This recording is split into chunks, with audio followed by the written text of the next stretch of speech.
सम्मानित बुजुर्ग, नौजवान साथी, आवाज सुन रही मात्र शक्तियां और हमारे लिए जो हकीकत के रियलिटी के हमारे सामने भगवान बैठे हैं, हमारे देश के जवान, सभी के चरणों में हर शिकारा हरियाणा की तरफ से हाथ जोड़कर राम राम।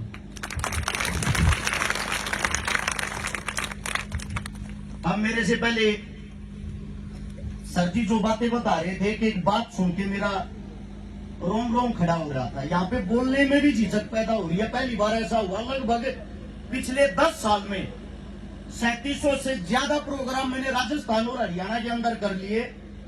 पहली बार ऐसा हुआ है जब जहां भी मेरे देश के जवान होते हैं, इनके सामने बोलने में थोड़ी झिझक इसलिए पैदा होती है। हकीकत तो ये है, अगर रियलिटी का कोई हिंदुस्तान के अंदर भगवान है, एक तो इस देश का जवान, एक इस देश का किसान, जिनके कारण हम अन्न खाते हैं। सबसे पहले अन्न खाने से पहले उस किसान का धन्यवाद करना चाहिए जिसने हमारी थाली के अंदर वो अन्न पहुंचाया। उसके बाद दूसरा धन्यवाद हमें उस जवान का करना चाहिए जिसके कारण हम चैन की नींद सोते हैं और शांतिपूर्वक जीवन जी रहे हैं। एक छोटी सी बात याद आ गई मेरे को भी सर की बात सुन के। बहुत साल पहले मैंने एक छोटी सी हिस्ट्री पढ़ी थी।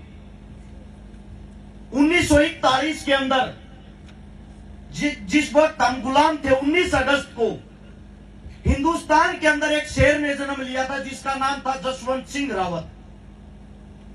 और इस बात को मैं ये चाहता हूं मेरे प्यारे बच्चे थोड़ा गौर से सुने।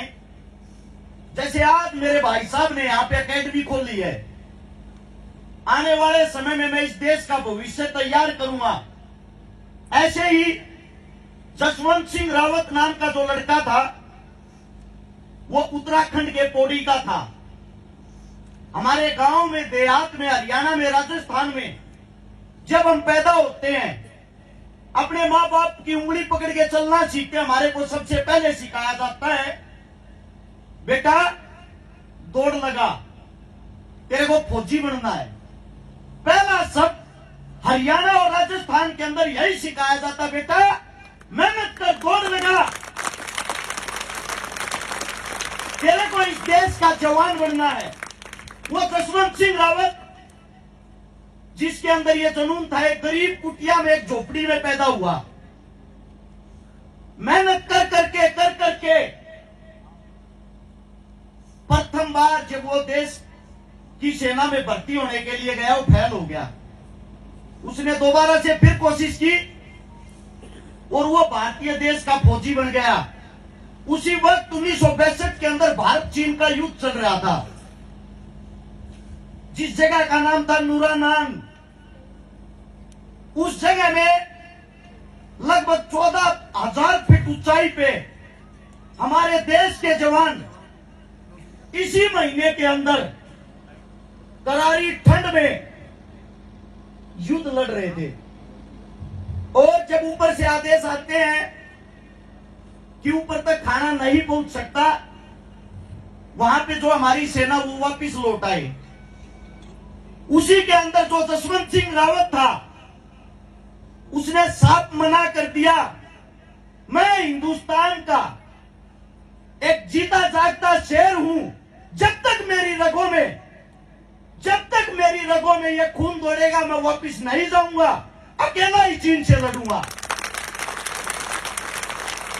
आज इसी महीने के, आज से 11 दिन पहले, यानी कि 17 नवंबर को वो शेर, वो हिंदुस्तानी शेर आखिरी के 72 घंटे, यानी कि भूखा प्यासा लगातार 3 दिन अकेला इंसान पूरे चीन से लड़ता रहा और चीन के 300 जवानों को अकेले इंसान ने मार गिराया।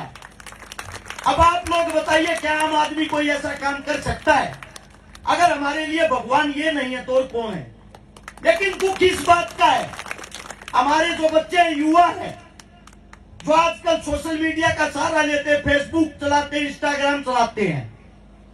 आप लोगों को बता दूं, आप लोग सबसे ज्यादा किन चीजों को देखना पसंद करते हो? सलमान खान, सनी लियोन, उनसे क्या शिक्षा मिलती है हमारे को? हमारे देहात में अगर हमारे को कोई शिक्षा देता है, वो शिक्षा देने वाले आप लोगों के सामने बैठे हैं। माता पिता से बड़ा कोई भगवान नहीं।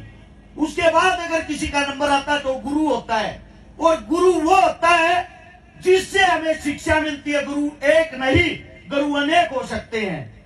आप जितना आगे बढ़ते जाओगे, जितना आपकी उम्र बढ़ती जाएगी, आपका तजुर्बा, आपके गुरु, आपकी शिक्षा उतनी ही बढ़ती जाएगी।